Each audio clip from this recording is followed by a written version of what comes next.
I'm Amy, sex educator, sex and relationship coach, and co-owner of PurePleasureShop.com. I'm April, VP of the cutting-edge sex toy company Hot Octopus, and I dedicate my life to the business of sex. We are on a mission to teach you how to have hot sex, deep intimacy, and how to make your own rules for who you are as a sexual being. Welcome to the Shameless Sex Revolution. Want to learn more? Go to shamelesssex.com. And for 15% off of some of our favorite sex toys, use code SHAMELESSSEX at PurePleasureShop.com. You are listening to a pleasure podcast. For more from our sex podcast collective, visit pleasurepodcasts.com. Well, hello, everyone. Hi, everybody. Welcome to the Shameless Sex Podcast. This episode is with the Multiamory Podcast, and they are part of our podcast network. Our podcast network, everyone, if you didn't know, is called Pleasure Podcast. It was created by Cam from Sex Talk with My Mom. He's also a clown and a mime. And I've never seen him do either of those things. If you go to his Instagram, I'm pretty sure you can see it. He's a clown and a mime who talks about sex with his mom on there. He went to Stanford. He's a special guy. I love him to death. And so Jase, Dedeker, and Emily, the hosts of the Multiamory Podcast, and you'll learn much more about what they are talking about. And they have a whole podcast on this topic, but it's about mostly non-monogamy. So non-monogamy, polyamory, open relationships, and it also applies to monogamy. And you'll actually know I'm editing that part out. There's a moment in there in April, and I have like a relational feud on air. And they're like, oh my God. They're like, you need to listen to the Multiamory podcast. Yeah. So whether you're in an open relationship or a monogamous relationship, this will have tips and tools for you. So stay tuned and learn just as we did. And if I forget to edit out the feud, you'll be really entertained, but I'm pretty sure I'm cutting it out. Oh God, we're funny. Some announcements. So does everyone, because I know you listen to every episode, April, you said you listened to this episode twice, didn't you? Episode 254? Oh, the Layla Martin one? Yeah. Well, it was really entertaining, and there were some pieces in there that I wanted to revisit, so I listened to it twice. She's just fun to listen to. She's entertaining as fuck. She says things that I feel really comfortable listening to her talk about, like her experiences in Thailand and with her orgasms, her jaw click because she did too many drugs. I'm like, oh my God, you're funny. You're like, I relate to you. Yeah. So she was on episode 254, How to Have Mind-Blowing Sex, and she will be coming back on our show quarterly. She's an amazing, like top-notch educator. So if you ever want to learn about sex, go learn from her. And she's offering her Vita Sacred Sexuality program that's coming out. I think it starts January 25th. It might even be waitlisted, but it's a way to become your most activated sexual self. And I know for a lot of folks, they're like, sacred sexuality, oh, Om Shanti, what's that? And I just want to say, she makes it really approachable for everyone. Like, honestly, some of the best sex is that connected sex. And that's just what sacred sex is. And there's nothing really woo about her. And I think she's so real. They call it sacred maybe because it's just so special. Yeah. And I love me some wooey folks. And I think that she just does a really great blend of all the world. So if you want to go learn from a master, go check that out. We have a link in our show notes. Go click on that. The program's starting soon. So get it while you can. April, are you ready for a sex question? I am. Let's do it. I've been single for a little over a year, and I've been casually dating. I have never really been into masturbating because I feel I can never get my full satisfaction, and these days some guys can't even reach the goal. I'm 27 and have a high sex drive, and instead of meeting up with Tinder dates, I'd like to try to be able to get myself off. I have vibrators, but I don't really know how to use them. Can you please help me and even recommend some products? It's a couple questions in one question. I'm curious as to meaning you think that they would, when they talk about not understanding how to use vibrators, just where to put them on their body, or yeah, maybe because that's confusing to me because I feel like it's pretty self-explanatory. Yeah, but it's not the first time I've heard that question from people. Me neither. That's why I'm like, wait, maybe I need to understand because I get a cock ring or something, right? If you don't, you're like, what do I do with this? Right. But with my magic wand or some of those products that are external, I'm like, it's pretty obvious. You just put them where you especially when it's like a bigger round thing that's going to hit all the right spots anyways. Yeah. But yeah, so and even with the magic wand, Betty Dodson used to teach people how to use it in a different way than they were used to like not get the orgasm right away. And then when you got Rest the orgasm. in power, Betty Dodson. Yeah, she's amazing. So yeah, I guess we can go with that part of the question first, right? Yeah. So you have vibrators, you don't really know how to use them. So we have so many, God, how many episodes have we done on sex toys, April? it's like that's really so many. My expertise. Your expertise is that and so much more. We talk about sex toys all the time. We've done full episodes on them, especially around the holidays. We go and talk about sex. If you just put toy sex toys into the search bar on our website, it'll probably pop up with all of the episodes we've done, so you can sort of explore. We don't really do how-tos per se. We can talk a little bit about how to use it, but not as much, because not from the beginner perspective necessarily. So I guess that would be, you have vibrators. We would need more information because we don't know what kind of vibrator you have to tell you how to use them.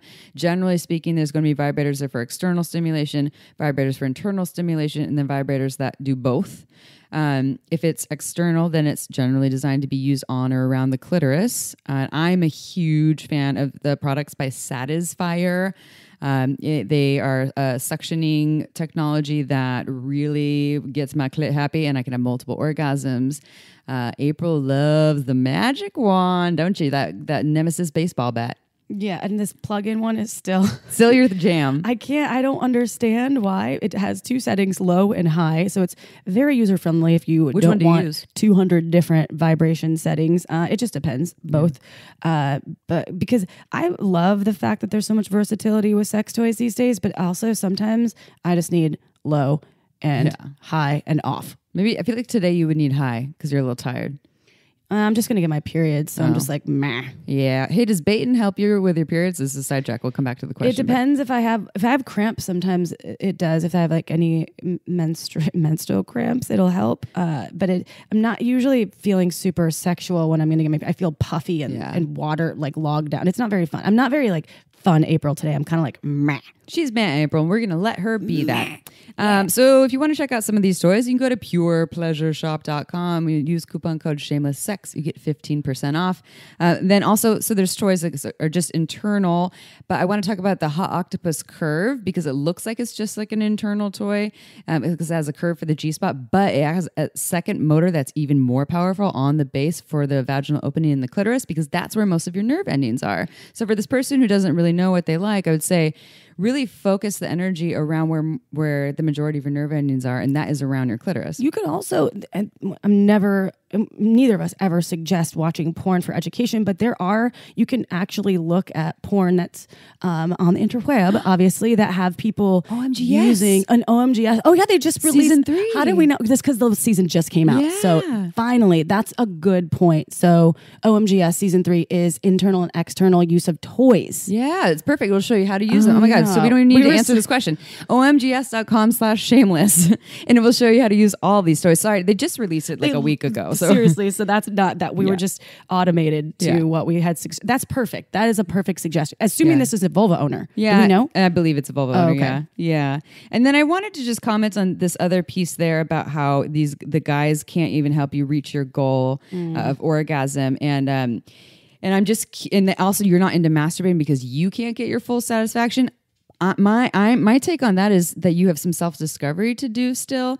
If you're expecting the guy to get you off, but you actually aren't advocating for what you like or don't know what you like, and I'm just making assumptions, maybe you are doing those things, it might be something that you want to go discover. Like go have a good masturbation session or 5, learn what you like so you can share it with them. And because it's not on them to be psychic, right? It's on you to share with them what you like, and then they can help you reach that goal. And then with masturbation, you might not be hitting that full satisfaction level because you maybe just haven't practiced enough to figure out what you like. And OMGS, again, has a lot of options. Even season 1 and season 2 are just about hands. So yeah, go check it out. Good luck to you. Booyah. That's a good suggestion right there. Booyah. Okay, so before a bio, I want to plug another event that is coming up. So it's an online shameless sex speed dating event. It's weird to say it that way. So it is February 11th. That's a Friday at 6 p.m. Pacific Standard Time. And this is for shameless sex fans and listeners who want to connect and maybe flirt with some other shameless sex fans and listeners. I will be hosting it so you can hang out and meet me online, of course. And then my co-host is my friend Julia, and she's actually going going to be doing this portion where she reads your charts, and you can actually incorporate that into the speed dating. That's astrological charts, people. Yes, by the way, thank you for that. Thank you for that clarification. And if you're not into that, then it's just going to be a fun event to connect with other people. And pre-Valentine's Day, because that can be an edgy one, especially if you're single. To sign up, go to purepleasureshop.com. You can go to the sex education link or click that link, and that will have the sign up there. And just it's for folks between the ages of 20 to 42. And this is for penis owners into vulva owners and vulva owners into penis owners. What if you're 42 and a half? I know. You come. You go ahead and come. If you're 43 and you want to lie, go ahead and come too. And I know 42 is so random. I know. Well, but I don't want to waste time on why we decided to do this. And we don't want to be... we do want to be inclusive. You don't want to exclude anyone, but per se. The issue is that it's kind of hard to keep it really broad and open. And so if this goes well, we'll do other versions of it for other, for maybe some queer folks or all ages or other ages. So yeah, we're going to play with it. Okay. Are you ready for a bio? Yeah, give me that. Cool. Bio. Jase, Dedeker, and Emily created the Multiamory Podcast in 2014 because they were tired of the same old toxic dating advice. They offer new ideas and advice for multiple forms of love, everything from conscious monogamy to ethical polyamory and radical relationship anarchy. They combine the knowledge from their years of personal experience and the best information available and present it in a way that's entertaining, thought-provoking, and easy to apply to your relationships. To learn more, visit multiamory.com. And it's showtime.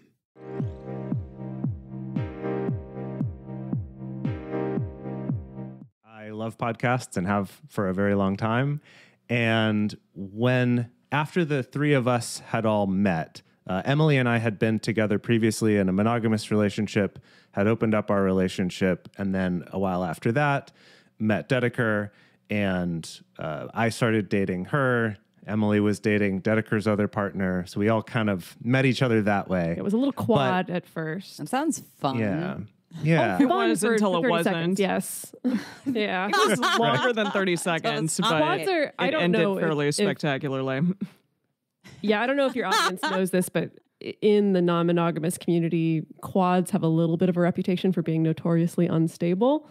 Oh, really? I mean, people will definitely fight me on that statement, but it's a little bit of a known quantity. A square is not as strong as a triangle. As a triangle, or as a multi-linking, molecule chain. Yes. So when you're saying quads, that you're saying these are 4 humans, they're not 2 couples coming together, or Could be. It could be. Okay. There could be a quad like that. Yeah. In our instance, it started out Emily and Jase were living together in a non-monogamous relationship. I was also living together with my other partner in a non-monogamous relationship. And then Emily and my partner connected, and that's how Jase and I connected. And so it wasn't like what we see with a lot of people who are maybe in the swinger community of couples seeking other couples to play with or to connect with or be friends with or stuff like that. It was a little bit more a bunch of us meeting on an individual level and then kind of gelling to create a little bit of a quad structure. Right. So then I said, hey, y'all, there's only one podcast out there about polyamory, which was Polyamory Weekly. Shout out to them for that podcast has been going for like 15, 17 years. I don't even know. It's amazing. It's really amazing. Yeah. They were the only other one at the time, and they were kind of from this different generation of polyamorous people than we were. And we're like, hey, we're young and cool, or so we thought. And so we were like, why don't we make a podcast about this? And then we did. And here we are. End of story. Done. Yeah. So wait, and how long? The podcast is over. And mic drop. How long has your podcast been out? Since 2014, we started specifically August. Yeah, August of 2014. And why? So there's polyamory, there's open relationships. Why multi-amory? Oh, yeah. Do you want to tell that story, Jase? It's not necessarily a super exciting story. This wasn't in the questions we sent you. It's just that there's this meme that floats around every year or so in the polyamory world, which is someone saying, polyamory is wrong, it's the headline. And then they say it should be polyphilia or multiamory, but mixing Latin and Greek roots is wrong. That's the joke. I'm like so over it now. Yeah, someone 10 years sends it after to each hearing of it us. for the Too first bad time. because Literally that's our on a name yearly now. basis. Okay. Can't get rid of it. Sorry. Yeah. Right. But so we, looked it up and I was like, well, multiamory sounds a lot nicer than polyphilia. So let's go with Ooh. that one. And the domain was available. So we're like, Way better. yep, that's what it Yeah. is. Yeah. And then since then, we've kind of expanded multiamory to kind of be our own word, meaning multiple types of relationships, not just romantic relationships with multiple people, because our podcast is about more than just polyamory. So are any of you dating each other now? Yeah, Yes. Jase and I are quote unquote together, I guess. Quote You're in unquote. Australia. What does that mean? How are you doing this? Well, because going I also have a partner who lives in Australia currently. So Jase and I have been together for 8 years now. 8 years. Almost, yeah. Almost 8 years. Alex and I have been together for almost 6 years. I am relatively location independent in my work. And so for the last 5-ish, 6-ish years or so, I kind of split time between, the West Coast and Asia, essentially, sometimes living with Jase and sometimes living with Alex. And sometimes, if I'm lucky, getting some time to myself as well in the midst of all that. Okay. I And like your Emily, you life. said are you in a relationship? I am. With Yeah. My Dedeker partner is or Jase? downstairs playing Subnautica, but and I live with him. I've been with him for 7 years, and I met him when I was still in a relationship with Jase and Dedeker and the other guy. But then eventually over time, all of us kind of parted ways except for Jase and Dedeker. And I have stayed in a relationship with Josh, my partner, for 7 years. So I'm in a monogamous relationship with him, but the two of them are still practicing polyamory. I love this because this is something that we've never had access to on our show, which is we've talked with folks that are I want to say experts in a light way, but they've had experience with polyamory or multiamory or the other term, the Greek term that we're trying to lose here. So we'll lose that now. We will not talk about that term. No. Never to be named.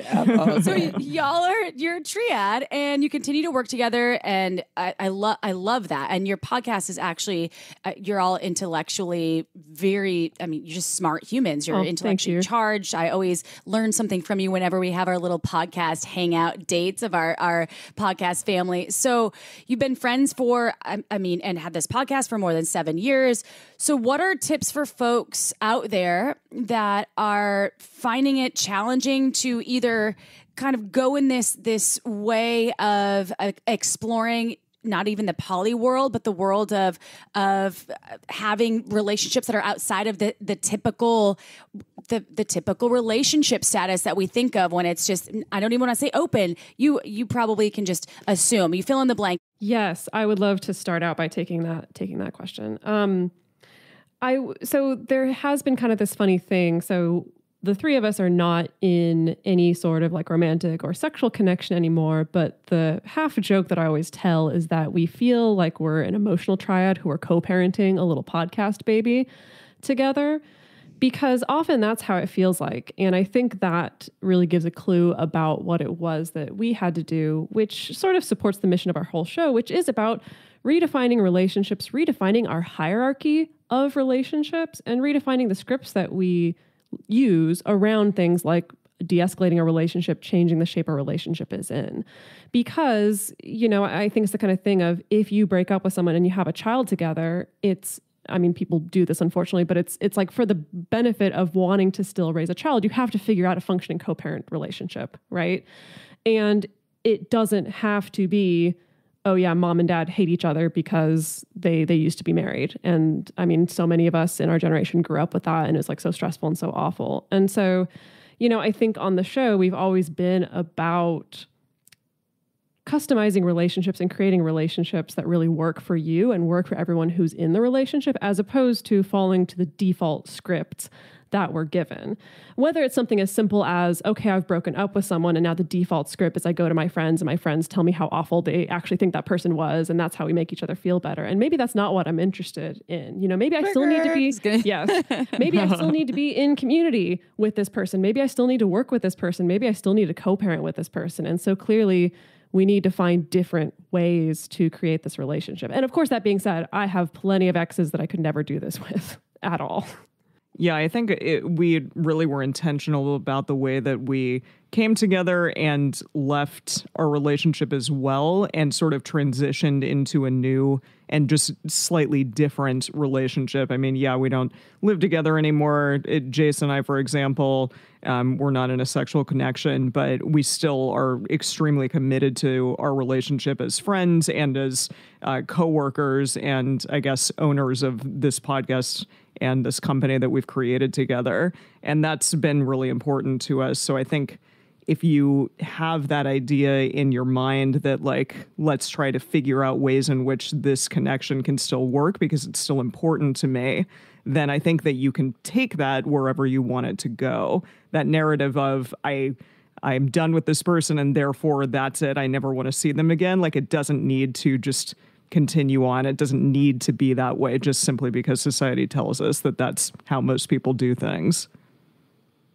Unless it needs to be that way because of the hurt or the trauma, or like there's certain reasons why it's like, absolutely, you don't get to be a part of my life. But clearly that's not my experience with these two. Yeah, of course. I mean, I think there was definitely hurt, and Jase, why don't you go ahead? Well, I was just... tell us about the hurt. Sure. Bring me in for that.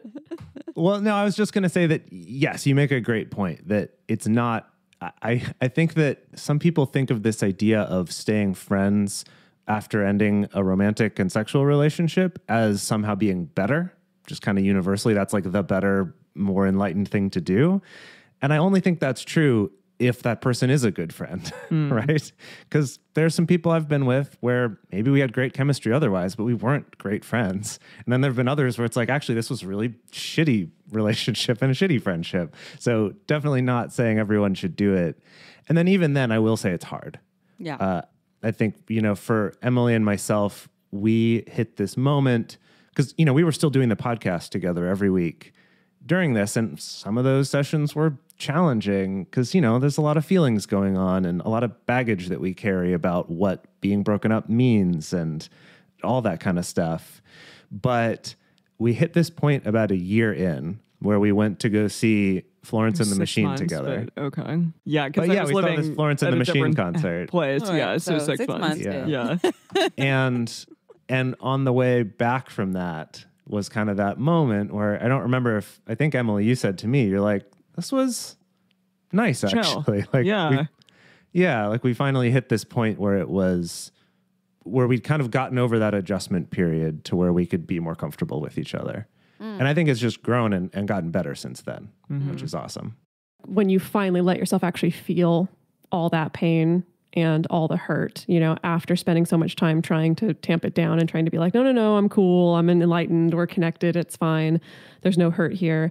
And then actually letting yourself feel that. And I do think that is really important. I talk to so many people, again, because there is also this perception that it's super enlightened to be connected right away and be friends right away. People who literally broke up 2 days ago and they're like, okay, well, we're trying to be friends. We're trying to talk about like what a friendship means and like how we're going to show up for each other as friends. Yes. And I'm just like, we got to slow down. Like, it's okay. Sometimes you don't even know what the hurt actually is until 6 months later. You can't even put your finger on what the trauma was or what the pain was, and you do need to let yourself feel that. And maybe through feeling that you realize, I don't actually need this person in my life. I don't need to stay connected. Or you realize I want to stay connected to them, but only in this particular way. Or you want to reforge some kind of new like actual genuine new friendship. Like, I don't know. But yeah, I do think that is an important part of it, that I think our culture really encourages us to just rush through painful feelings as quickly as possible. Let's speak to the popular culture. Triads, finding a third. Yeah, we have done 2 episodes on this, one recently, 346 if y'all want to check it out. But essentially, this is kind of the low-hanging fruit of kind of polyamorous relationships and people opening up, especially cis couples, heteronormative sort of couples, like opening up and deciding, okay, we want to find some hot bi babe to enter into our relationship so that we can have sex with them. And I think a lot of people initially believe that it's going to be much easier having sex or having a relationship with someone while they're together in a couple as opposed to dating separately. Because, okay, we're both, having this experience together. It's going to be really sexy and really fun, and we'll get to learn things about each other and then also include this other person. But in reality, a lot of like challenging feelings and emotions can happen, often at the expense of that third person. So I think that's pretty difficult, and why many non-monogamous people see unicorn hunting, as it is called, because the unicorn is like the hot bi babe, the third person, because they're mythological, essentially, that potentially a third person out there would be sexy and also attracted to, both people and interested in two people at the same time and want to have sex with them.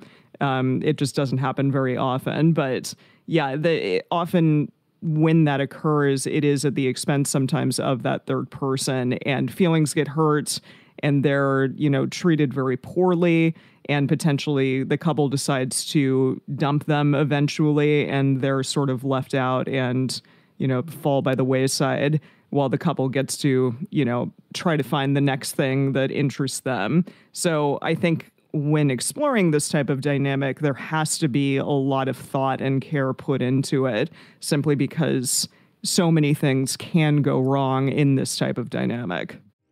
Okay, time for a quick break. This podcast is free to you because of one of our amazing sponsors, such as Like a Kitten. Valentine's Day will be here before you know it. How many times have you given your partner flowers and chocolate? Public service announcement, it's getting old, y'all. This Valentine's Day, spice things up with Like a Kitten's Couples Box. This box is a one-stop shop for all of your sexy V-Day essentials. Don't waste hours researching lubes, vibrators, and accessories. Just grab a Valentine's Day Couples Box and you will be all set for a spectacular night. This box has everything you need, from paintable, edible CBD chocolate to lick off each other's bodies, to ticklers or clamps for nipple play, even a beautiful heart-shaped vibrator, plus your choice of a dual arousal cock ring or a red rose anal plug, and so much more. And right now, Like a Kitten is offering our listeners 20% off and free shipping when you go to likeakitten.com/shameless or enter code shameless at checkout. Surprise your partner with an amazing Valentine couples box. Just go to likeakitten.com/shameless or use code shameless to get 20% off. Likeakitten.com/shameless. The link is in the episode's description. This podcast is also brought to you by Dipsea. Life calls for a lot of to-dos: emails, laundry, groceries, work. The list goes on and on. But what about putting yourself at the top of your to-do list this year with Dipsea? Dipsea is an app full of sexy audio and written stories to get you turned on anytime, anywhere. No matter who or what you're into, there are hundreds of stories to help you slip away into any scenario you desire. Close your eyes and let yourself get lost in a world where good things happen and pleasure is the only priority. Explore your fantasies in a safe, shame-free way. Dipsea releases new content every week, so you can say fuck yeah to your pleasure and never get bored. Plus, they have much more than hot erotic stories. They have sleep stories and even wellness sessions to help you wind down and drift off. And because you're a Shameless Sex listener, Dipsea is offering an extended 30-day free trial when you go to dipseastories.com/shameless. That's 30 days of full access for free when you go to DIPSEA stories.com/shameless. Dipseastories.com/shameless. Go get your Dipsea on, y'all. And now back to the show. So what happens, what we've noticed at least, is that people will have that desire where it's like, we want to have a threesome.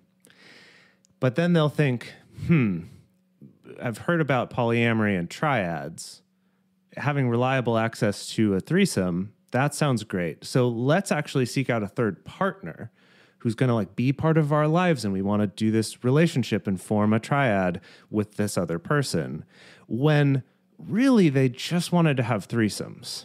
And so they've done some false advertising saying this is what we want, is to have this type of relationship with this person, when really they just wanted threesomes. And so they don't think through all of the ways in which they're expecting this person to enter into a relationship with them where they're not going to be treated like an equal. Because what happens a lot of the times is they'll have experiences together, maybe they'll go on dates, but then that original couple, they've got all their like knowing looks and nods and whispers. And then in bed at night, when they're together by themselves, where especially if they live together, get to talk and process and do all of this. Meanwhile, that third person isn't involved in those conversations. While that couple thinks of them as like, oh yeah, they're equally involved. We're being totally fair. You're actually kind of unaware of how much privilege the couple has over that person that you just take for granted. Because it's like, well, that's just how we are in the rest of life. So like, why would that be any different? So one of our pieces of advice actually is to get clear on what you want. And if it is just that you want to have threesomes, great. Find someone who wants to have threesomes. Don't try to pretend it's some other thing, right? Don't try to say we want a triad, we want someone to share our relationship. It's like, no, you want someone to have threesomes with. And that's great. Awesome. But it's a very different thing. Yeah, and I think that ultimately it comes down to we just encourage people to do the work to figure out what it is that you actually want, do genuine advertising when you're looking for it, be very honest and even very explicit about this is literally what we're looking for, and then also being aware of just that privilege, right? When you're I think from experience, what I've seen when you're navigating a threesome or a group sex situation with somebody else who also wants that, sometimes that ends up being a little bit easier because we can talk a little bit more frankly about what it is that we want, what we don't want, how we want the experience to go. It gets a little bit trickier when people want to try to seek a triad specifically, because once you start getting emotions involved, then often that's when the couple's privilege shows up, and there's often pre-standing agreements in the couple's relationship that the third doesn't know about. And so I think all of this to say is we're not anti-triad and we're not anti-people wanting triads. It's just you really need to be careful and considerate with people's hearts and minds and bodies. It sounds like communication is always the key to everything in relationships. And I've always been sort of, I think, turned a blind eye to wanting polyamory or even an open relationship because of all the work that it entails. It's a lot of work, especially if you want to do it ethically.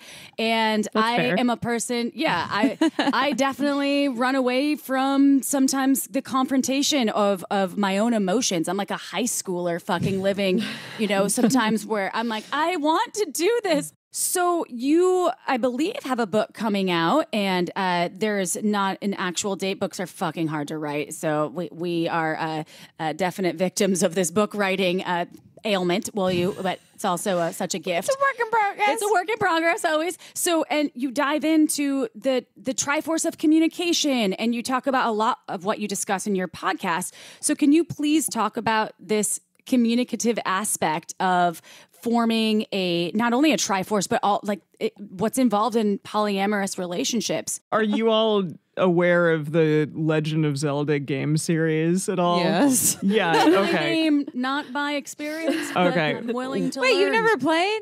Nope. Oh yeah, so It's much my fun. more of a personal Sonic the favorite. Hedgehog. Yes. So, which is also an amazing franchise. But yeah, no, the Triforce in that game is essentially like it's 3 different triangles that come together to form like one larger triangle, essentially. And so we just took that and created the Triforce of Communication, which has 3 different, essentially like tiers, 3 different things that are involved in the full communication tool.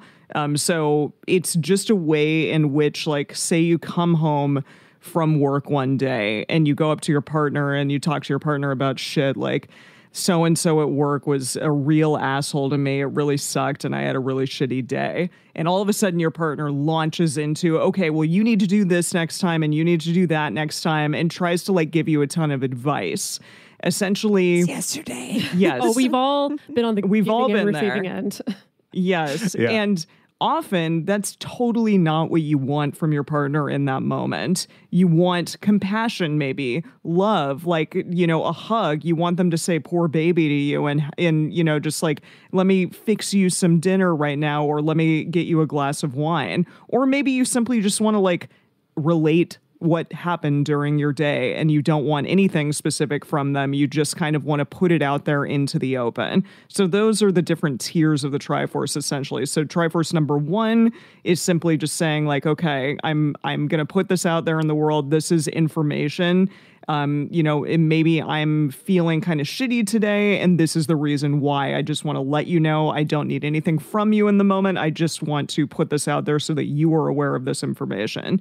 Triforce number 2 is saying like, okay, I had this shitty day. I really just need like love and support in this moment. So that's 2. Triforce number 3 is, yes, I actually want like some problem solving skills from you in this moment. I want you to help me out with an issue that's happening, and like, let's collaborate on that.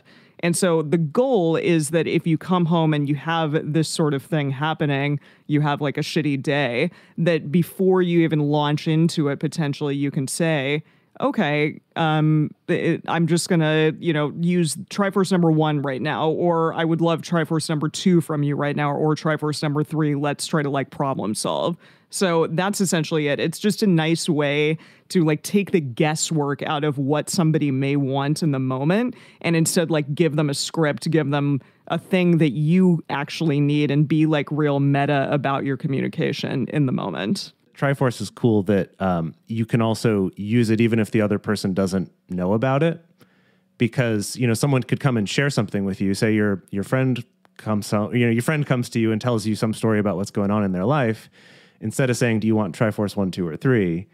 If you understand that there's these 3 main categories of communication, you can say, what are you looking for? Do you want support right now? Do you want advice? Or you just want to share? And it's just that easy that then it's like they get to go, I guess, well, I don't know. I guess I'm just looking for sympathy right now. Or, I could really use your advice solving this problem.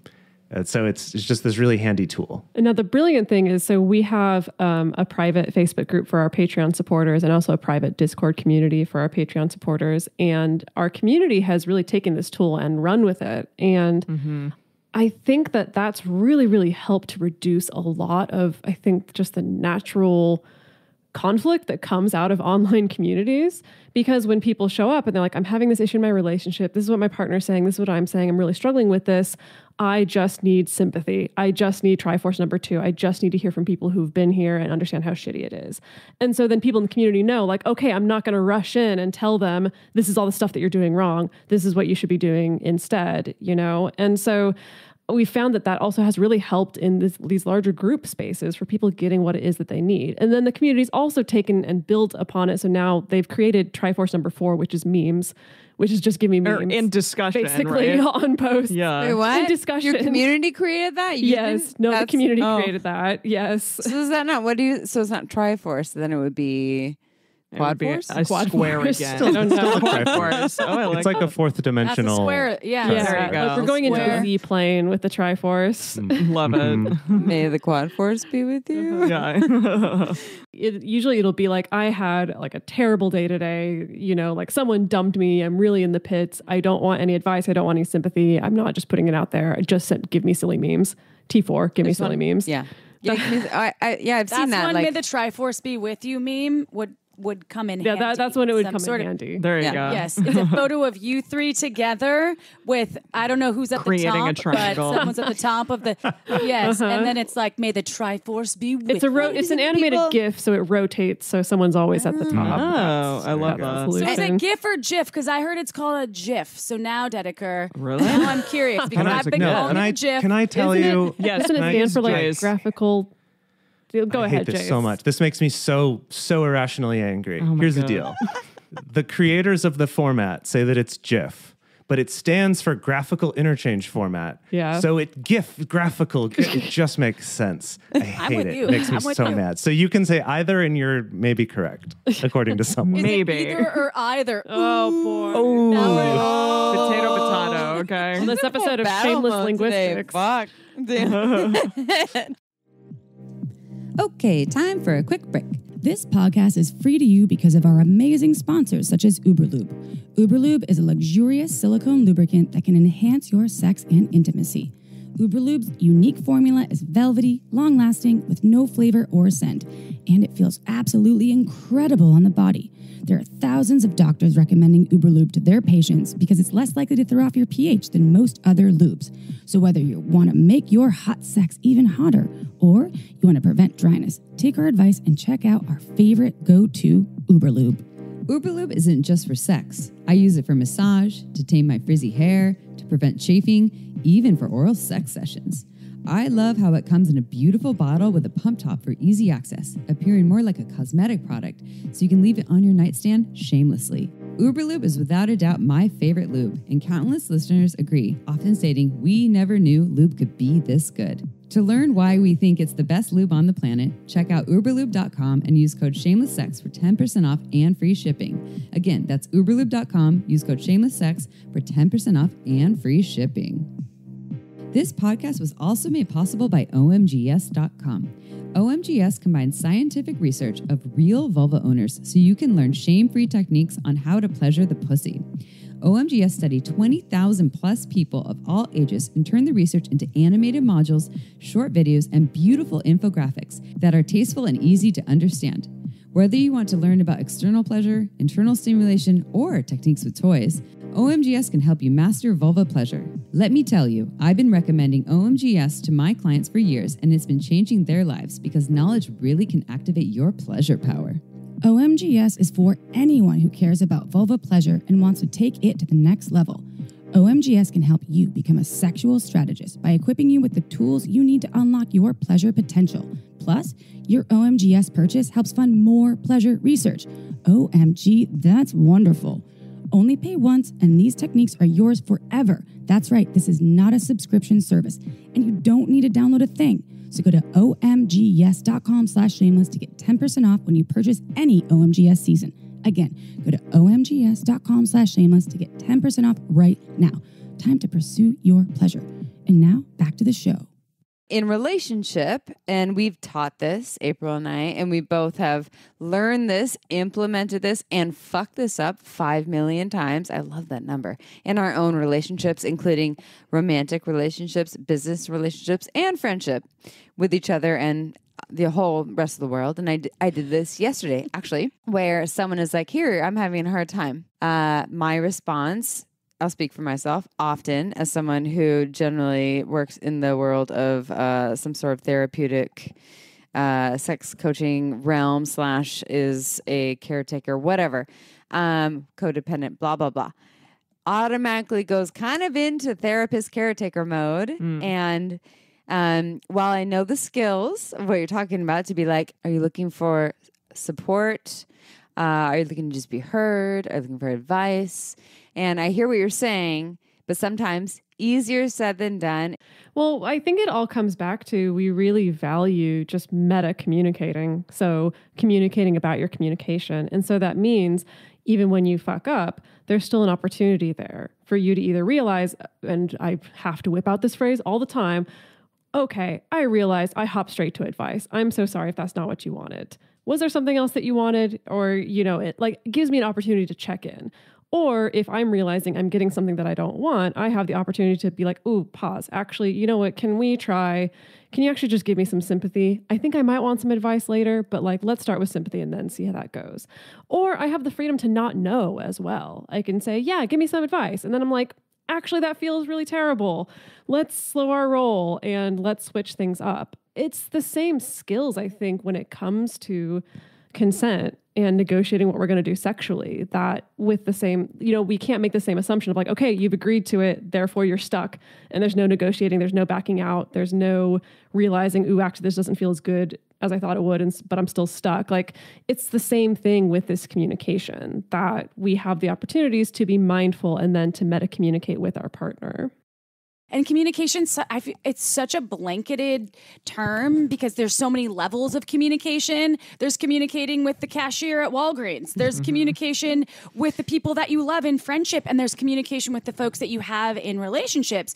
So there's all of these, as you're talking about the meta communication and this, we're all such data seekers and information seekers. And so how do we apply all of this knowledge and how do we do that? And it sounds like your book that will be coming out will be a helpful tool for people to actually navigate this. So let's talk about tips for non-monogamy. Let's break it down in terms of navigating non-monogamy. And this is a very, I think, multi-layered and multi-amorous subject. So let's talk about there's a reason that. we have 350 episodes is because it turns out That's a deep barrel. All the tips. If you give us like a summary of like your top 2 to 5 tips. The two, and again, I mean, non-monogamy, first of all, is such a big umbrella, right? Because when we just say non-monogamy, that can mean everything from I'm in a don't ask, don't tell relationship, or I'm in a mostly monogamous relationship, but we both get a hall pass when we're out of town for a business trip, or I swing with my partner, or I have a threesome with my partner once a year, or I'm polyamorous and I live in the same house with 3 of my partners and I'm raising kids with them. Like, it covers such a wide umbrella. And so it's hard to give super generalized advice, but the best that I can do for someone who's new to this, who's intrigued by this, who's interested in exploring if some form of non-monogamy is right for them, I think the first thing is just that data finding, that information finding, do your research. Fortunately, compared to 10 years ago when I was first exploring this stuff, there's so many more resources now. Of course, I'm biased towards my own book and our podcast, but there's so many fantastic books out there and blogs out there. And I always recommend people just take in as much as you can from all across the spectrum. I mean, I do get a lot of people, especially clients, who come to me who are maybe freshly out of a monogamous relationship and they know that they want to explore something other than monogamy. They just have no idea where to even begin or what even would feel good. And so I just recommend people just educate yourselves as much as you can. Read the books, find the articles, listen to the podcasts, both from the Swinger podcast to the Polyamory podcast, read the Relationship Anarchy Manifesto, really educate the whole breadth of the spectrum and just get curious about what resonates with you, what brings up, unpleasant feelings, challenge, or pleasant feelings, and just start to get to have a sense of what's kind of waking you up inside. And then I think my second tip would be to do your best to try to connect to community in some way.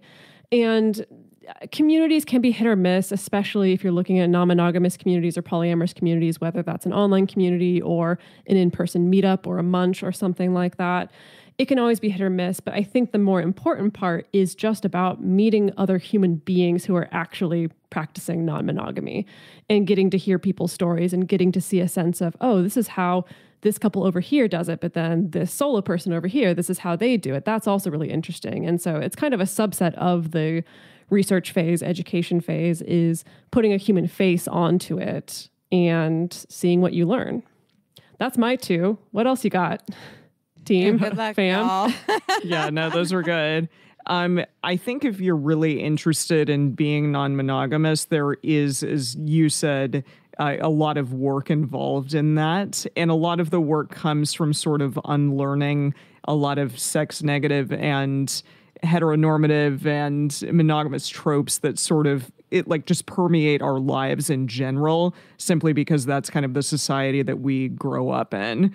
It's telling us, sex is bad and to be shameful around things like that. And there's only one way to exist in this world in relationship. And that essentially is a lot of baggage to unpack internally. And I think it's something that even though, the 3 of us have been doing this for a long time, it's still something that we have to struggle with, or, internalized gender norms, like even all of those things, just how it is that we look at ourselves as humans and really trying to dissect that and pick and choose what it is that you want in your life that is not necessarily just what everybody else tells you should look like or should act like or should, exist in your relationship in said way. So I think, something that we talk about a lot on this show is picking and choosing the type of relationship and the type of life that you want. So I am in a monogamous relationship, but I think that my time in polyamory has really changed the way in which I navigate my relationship, changed the way in which my boundaries are held, and my own personal time is very precious to me. Having all of those things is super important in my life. And I think a lot of that just comes from me knowing that my life doesn't have to look a specific way simply because I'm in a monogamous relationship. So like Dedeker said, there's so many things out there, so many different the publications and podcasts and media that can help you out with that. Even going to therapy, I think, can unlearn a lot of bad habits that we've had and learned over the course of one's life. And then the second thing is we have a a thing called Radar, which is essentially a monthly check-in for your relationships. I saw something on y'all's Instagram where you asked, like, do you have any check-ins for your relationships? And I thought of ours of Radar, which is essentially our own version of Agile Scrum. I'm not sure if y'all know what that is. Please explain, Jase, because I don't. I need some Jase, Agile you, like, Scrum explanation. Can you quickly Yeah. tell what Agile Scrum is and like how it evolved into Radar? Yeah, elevator pitch for Agile Scrum. Sure. Gosh. It's good. Gosh. Yeah. So the Agile Framework is a business thing. It actually originated in like the automotive industry in Japan in the 80s or something like that. But it's very widely used in real software. sexy stuff. Real sexy. Super Yeah. sexy. Automotive industry. Yeah. Where it's really caught on, though, is in software development. And so we came across this blog several years ago by a software developer who's in a relationship with her partner, who's a software developer, and that they said, hey, what if we took this principle of these weekly check-ins that we do at work and we applied that to our relationship? And so they kind of went through the structure. And I won't go into all the details because you can check out our episode for how we've then taken that. We did that for a year. And then All we in our adapted personal it. relationships. Like we decided to kind of do a lived Soon experiment. to be in a book. Yes. Just Oh, saying. yeah. There's It'll a be whole in the book chapter too. on it. Yeah. But then we kind of refined it to make it more relationship focused, like to kind of optimize it even a little bit more. Also, for people who work in software, a lot of them you say, hey, do Agile Scrum in your relationship. They go, and they like break out in hives because that's like a work stress thing for them. So it also helps separate it from that world for those people too. So is Radar an acronym for something? Yeah. So Okay. exactly. Yeah. I can go through the acronym real quick. Like the first one is review. So essentially you're like reviewing the past month. So just kind of quickly looking through, what went really well in that month. Like maybe were you at a fight or did you have a person come into town, for example, just sort of, looking back at your Google Calendar or whatever and seeing everything that occurred during the month. Okay, so the second one is agree the agenda, the first A.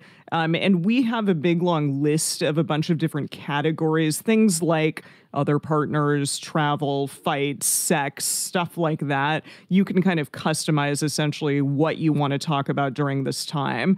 And then D is discuss. So that's like really the meat, I guess, of the whole Radar, where you get into each of those categories, discuss them. Some of the categories are going to go really quickly. You're like, yeah, cool, money. We did great on that this month. And some of them are going to probably be longer. And then finally, the other A is going to be action points. So action points gets into, we're going to create actionable like goals essentially, or things to do this month to maybe improve upon something that happened in the previous month. Or, we're looking to, I don't know, increase, the number of times that we have sex to twice a week or 3 times a week. And what is an actionable thing that you can do to facilitate that, for example? And then, so finally, the last R is going to be reconnect. And that's a really important step at the end of your Radar. You want to come back together and you want to, have a nice moment with your partner. Talk to them about like how much you appreciate them. We used to call this appreciation round, but now it's reconnect, because you can reconnect in a variety of ways. If that means that you're going to play a video game together, go on a walk together, or, give each other a foot massage, something along those lines. Because a lot of times a Radar ends up being really intense, and sometimes a lot of, really intense emotions come up. And so you want to come back together in that moment. So yeah, we have that. You can go and look at episode 149, but we have a variety of episodes that touch upon this, and then it will also be talked about in our book for sure. So wait, how many episodes total so far today? 300, did you say? Oh, we're above 300. No, we're not above 350. The one that came out today was 348. All right. Oh, nice. Almost at 350. But when this comes out, Awesome. you'll When this be comes out, above it'll be over 350. So awesome. And we have no ETA for your book. But so many wonderful tips. And obviously, we could talk about this forever. You have a whole podcast about this. How can people find you, work with you? Is it just your podcast? Someday they can buy your book. Do you work with people? Like, do you do coaching? Do you do classes? What are your offerings and how do they find you? Yeah, the best place to find us is multiamory.com. And there you can find all the different things. That's where we'll announce our book once that's happening, but that probably won't be for another year. That's also where you can find out information about the podcast. Really, if you just type into any search engine, Multiamory will be the top probably few things that come up on there, or it'll be articles about us that link to us. As far as coaching goes, Dedeker, that's what she does professionally. And we have links to that on our site as well. That'll take you to her site where you can learn more about that. And then we also have transcripts of all of our episodes for people who are either hearing impaired or just don't want to listen to podcasts. You can also check out transcripts. And for things like Radar, we also have kind of like visuals and text explanations of those on the site as well. So we have a bunch of different kind of resources based on the stuff that we talk about on the podcast. What's your favorite song that has Radar in it? Like Radar Love. Is that the only song that has Radar in it? I think it is. That's the only one that keeps coming up to me. I'm like, that's a good question. Needs to be the theme song. This is a trivia question. Wait, all right, go. Who does this? There's a Britney Spears song named Radar, apparently. Oh, what? Okay. Confidence is a must. Cockiness is a plus. Edginess is a rush. Wow, I got to listen to this. Queen Bee. From Blackout. The other Queen Bee. Way to end a podcast on. Loves it. Oh my gosh. Free Britney. Guest She's appearance great. from Britney Spears. Yeah. Any girl, come on our show anytime. Yeah, dude, everyone's like trying to free Britney right now. So I think maybe now, I think her whole I think situation. she's free. And now she's think allowed she's to might go on be as free, many so she- podcasts as she likes. Hell come yeah. on, Brittany, if you want to be on Multiamory, Shameless Sex, come on. We welcome you. Yeah. You are free now. This was such a pleasure to have you three and learn more about what you offer the world. And you've been doing it for a long time. You are, again, so just multi-amorously amazing. Trademark. Why, thank you. No, not yet. But I heart hanging out with all three of you. Thank you for spending this time with us. And from all over the world, these three, just check out their podcast. Even if you're not knowing about what they offer, they have 348 episodes to date, 350 when this comes out. So you will find something that applies to you in your life. And you don't have to be non-monogamous. No, exactly what I'm saying. You could be just a human being that wants to not be a human doing, but a human being. Okay. I like Good that. one. Good one. All right, y'all. And if you want to be a human doing some wine, we also have a suggestion for you because you could go to marginswine.com and drink some wine. It's the holidays. That's right. I know I drink more during the holidays. My mom's not proud, but I know I am. And we love Margins Wine because it's boutique small batch wine made by our friend Megan Bell here in Santa Cruz, California. We love you. Go to our website, check out all the ways to save. And remember, if you rate us on iTunes and give us 5 stars, we don't give you a present, but it's the present for the whole world because they can find people like the Multiamorous Podcast and the Multiamory Podcast. It's multiamorous when you want it to be. So go check it out. Give us 5 stars. We read every single review and we love you. You're part of the shameless sex revolution, y'all. We'll see you next Tuesday. Ciao for now. Want to learn more? Go to shamelesssex.com. And for 15% off of some of our favorite sex toys, use code SHAMELESSSEX at purepleasureshop.com.